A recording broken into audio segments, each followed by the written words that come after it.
खूप दिवस झाले मी हे पार्सल ऑर्डर केलेलं. किती वेट करू? आज 10 दिवस झाले तेव्हा कुठं आज फायनली मला हे पार्सल डिलिव्हर झालं.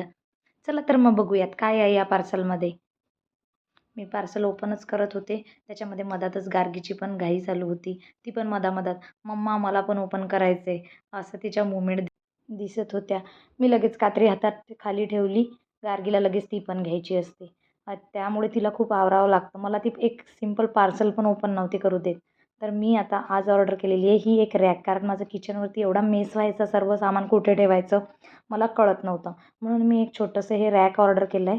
बघूयात कसं आहे. तर त्याच्यामध्ये 2 स्टोरेज आहेत. बघूयात. निघत नाही आहे बघा. गार्गी पण हेल्प करतेच आहे मला. "मम्मा तुला मी हेल्प करू का काढायला?"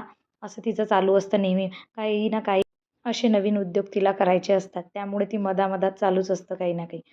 तर याला 2 स्टोरी आलेले आहेत. ते निघत पण नव्हते, पण ठीक आहे निघाले फायनली. हा असा एक सिंगल स्टोरी, हा सेकंड स्टोरी. ओके.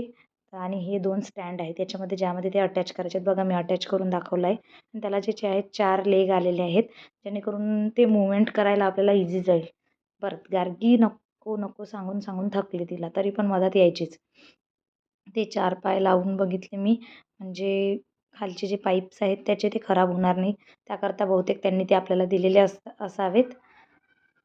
गार्गीचे चेक करून झाले. तिने ओके टेस्टेडचा टॅग त्याला दिलेला आहे बघा. तर ही अशा प्रकारे अशी ही रॅक रेडी झालेली आहे. तुम्ही सांगा तुम्हाला कशी वाटते. तर तुम्हाला जर याची लिंक लागत असेल तर मला कमेंट सेक्शनमध्ये नक्की सांगा. आणि ही अशी मी त्याला किचन ओट्यावरती सेट केली आणि सगळं सामान व्यवस्थित केलं. ठीक आहे, चला आजसाठी एवढंच. चॅनलला सबस्क्राईब नक्की करा. भेटूया नेक्स्ट व्लॉगमध्ये. बाय.